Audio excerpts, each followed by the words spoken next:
1,000 years ago, deep in the darkest jungles of the Amazon. Bueno, pues ya tratada la DMT, que podéis ver en el vídeo anterior si queréis. Si no queréis, pues vendría a ser que es una molécula muy alucinógena, con mucho potencial alucinógeno, y que podría ayudarnos a descubrir características curiosas de nuestro cerebro. Y ya tratada la DMT se puede hacer un vídeo de un brebaje bastante popular que lo tiene como principio activo número 1. The ancient Incas discovered the mystical vine that grew up the sacred, psychoactive, hallucinogenic drink. La ayahuasca, una bebida alucinógena bastante mitificada. The holy ayahuasca, ayahuasca, ayahuasca, ayahuasca.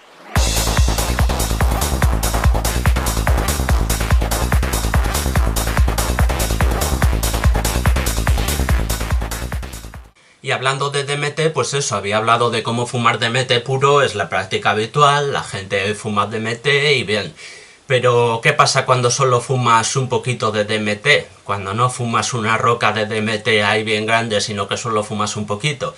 Pues eso es más complicado porque no hace efecto. ¿Y por qué no hace efecto? Porque la monoaminoxidasa que tenemos en nuestro cuerpo destruye la molécula de DMT con muchísima velocidad y ya no da tiempo a que haga efecto. Entonces la cuestión es cómo podemos arreglar esto, cómo podemos hacer que la monoaminoxidasa de nuestro cuerpo no destruya la DMT. Pues para ello necesitaríamos tomar un IMAO, un inhibidor de la monoaminoxidasa. Son sustancias que también se usan a veces como antidepresivo. Entonces, tomamos este IMAO, inhibe la monoaminoxidasa de nuestro cuerpo temporalmente y así podemos tomar la DMT sin que se tenga peligro de ser destruida por nuestro propio organismo. Entonces este proceso es lo que llegaron a descubrir los incas hace 1000 años en las selvas del Amazonas, básicamente. Ellos descubrieron que si mezclaban la Psychotria viridis, que es una planta que tiene DMT, con la liana Banisteriopsis caapi, que tiene un IMAO, tiene un inhibidor de la monoaminoxidasa, se creaba un potente alucinógeno que llamaron ayahuasca, también llamada yagé. Ayahuasca y yagé son sinónimos. Por supuesto, no es muy probable que los incas de hace 1000 años conocieran este proceso químico y supieran explorarlo bien y supieran por qué pasaba. Así que lo más probable pues parece ser que descubrieran esto simplemente por ensayo y error, ¿no? A base de probar y de no tener resultados y otras veces tener resultados, pues terminas descubriendo cosas. Y terminas descubriendo que hay una planta que por sí sola no hace prácticamente nada, también hay una liana que por sí sola no hace prácticamente nada, pero resulta que si te tomas esa planta y esa liana a la vez, entonces sí hacen algo. Vaya si hacen. Y así es como suponemos que terminó dando lugar el brebaje que conocemos como ayahuasca, una bebida alucinógena cuyo principio activo más importante es la DMT, la dimetiltriptamina, pero además tiene otros principios activos. De hecho, tiene más principios activos psicoactivos, pues como puede ser, por ejemplo, la armina. La mezcla que conocemos como ayahuasca debe básicamente sus efectos a la DMT, pero tiene otros principios activos. Es una mezcla de principios activos y eso hace que sus efectos no sean exactamente los mismos que los de la DMT en su forma pura. Entonces aquí hay unas cuantas diferencias que subrayar y que pueden ser importantes. Una de las primeras cosas que hay que destacar es que los viajes de ayahuasca duran varias horas. Frente a la escasa duración de los viajes de DMT, que pueden durar entre 5 y 20 minutos, la ayahuasca ya te lleva un viaje de varias horas. Dentro del potencial alucinógeno que tienen estas sustancias, pues tampoco es una diferencia muy destacable en los efectos, pues a veces en algunas experiencias ni siquiera es una diferencia muy importante en cuanto a los efectos, porque eso, la percepción del tiempo cuando consumes DMT o cuando consumes ayahuasca se puede distorsionar bastante y puedes confundir unos minutos con unas horas, puede llegar a darse el caso. Pero bueno, desde luego, en todo caso, a efectos de preparar el viaje y a efectos de cuándo tomarlo y todo, pues eso, hay que tener en cuenta que el viaje de ayahuasca dura bastante más que el viaje de la DMT pura. Si en el vídeo anterior comentaba que la DMT pura se le llama a veces trípide ejecutivo, por eso, porque lo puedes tomar y en media hora volver al trabajo y nadie se va a imaginar que te has pegado un viaje tan grande, pues con la ayahuasca desde luego no pasa. La ayahuasca requiere varias horas. Otra diferencia a destacar son los vómitos, como efecto secundario bastante frecuente. Ese es otro ejemplo que, pues mira, la DMT pura no provoca vómitos, pero la ayahuasca, por la mezcla de componentes que tiene, pues sí suele provocar vómitos y son bastante notables. Resulta interesante, a modo de curiosidad, que los rituales de los chamanes de la zona hayan incorporado los vómitos a lo que es la experiencia espiritual de la ayahuasca y lo vean de alguna forma como algo positivo. O sea, dentro del marco espiritual que tiene este uso de la ayahuasca como enteógeno, como una droga ritual, pues se considera que los vómitos son una forma de expulsar las impurezas, de expulsar pues casi los demonios de tu cuerpo, por así decirlo, expulsar el mal que tiene tu cuerpo y así prepararte para el viaje. Entonces es un poco curioso, ¿no? Que hayan incorporado ahí los vómitos pues como un elemento positivo y como un elemento necesario para la experiencia espiritual. Yo solo quiero destacarlo, a mí sí me parecen algo negativo los vómitos, aunque bueno, luego hay mucha gente que después de tomar la ayahuasca pues te dice que ha merecido la pena, ¿no? Que los vómitos eran desagradables, pero que la experiencia en su total le ha gustado y le ha parecido interesante. Hay otra gente que no, pues como pasa con todas las drogas, te puede gustar o te puede no gustar, pero yo por lo menos avisar que los vómitos están ahí y yo sí lo considero una parte negativa, pero bueno. Esto de hecho nos puede llevar un poco a hablar sobre qué parte de esa espiritualidad tiene sentido, si es positivo, si es negativo o no. A mí me parece que hay todo un debate y que es interesante valorar un poco esto. Mi postura respecto a los chamanes y la visión espiritual del asunto es un poco intermedia. Tiene ahí unos cuantos matices. La verdad es que originalmente, para el contexto en el que se tomaban, me parece mayormente positiva. No soy muy partidario de flipárselo con estas cosas espirituales, pero lo cierto es que sirven como un factor de protección.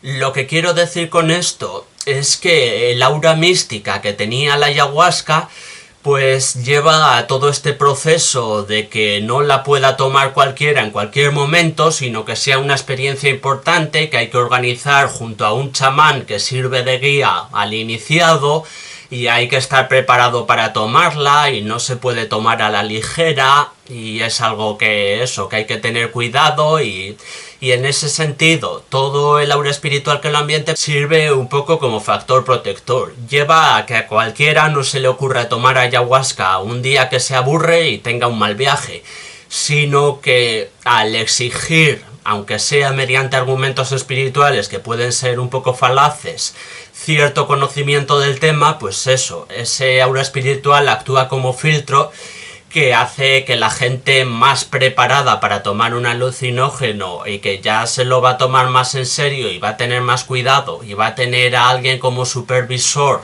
que tenga cuidado y que le oriente un poco en el tema, pues hace que eso sea el principal público de la ayahuasca durante mucho tiempo. Entonces son argumentos falaces quizá, pero a mí me parecen en ese sentido un poco positivos. Al menos actúan como filtro y alejan un poco a gente más propensa a tener un mal viaje. Pero eso, no soy una persona muy religiosa, también considero que esto puede llevar a que haya estafadores, porque no sé, quiero decir que a día de hoy sigue siendo algo común hacer rituales de ayahuasca con un chamán que te guíe. Y es un poco como, espera, ¿qué acreditación tiene este chamán para asegurar que pueda hacer esto, no? Seguro que no es un estafador cualquiera hablándote de movidas místicas para sacarte dinero. Seguro que va a poder ofrecerte una buena experiencia con la ayahuasca. Pues no sé, yo creo que hay terreno para que se cuelen unos pocos estafadores y se cuelan. Así que también esa es una parte negativa del aura espiritual de todo este asunto. Y eso que yo creo que puede dar lugar a ciertos problemas.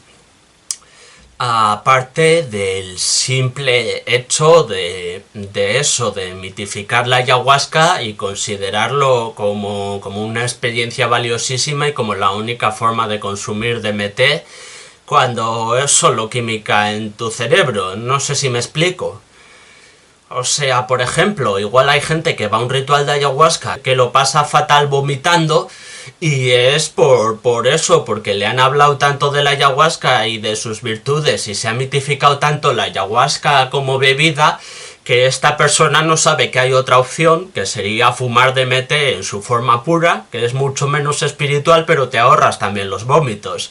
Igual hay personas que hubieran preferido eso, que hubieran preferido consumir DMT pura en lugar de hacer todo un ritual de ayahuasca y sencillamente no se han enterado de que existía esa opción y de que sería muy similar, de que los efectos que buscaban los podrían haber encontrado de forma muy similar ahorrándose los vómitos, porque se ha mitificado tanto la ayahuasca que no se les ha ofrecido la DMT pura como una opción. En cualquier caso, pues eso, la ayahuasca tiene ese componente contracultural, espiritual, que atrae a cierto tipo de público desde que se empezó a popularizar en Occidente, ¿no? Pues el tema de idealizar a los chamanes del Amazonas de hace 1000 años, como que tenían una sabiduría ancestral que nosotros no tenemos y tal, y flipárselo demasiado en ese aspecto, que como digo, yo tengo un poco una postura intermedia. La ayahuasca se popularizó en Occidente principalmente a partir de la publicación de las cartas del Yagé, un libro de 1963 de Allen Ginsberg y William Burroughs.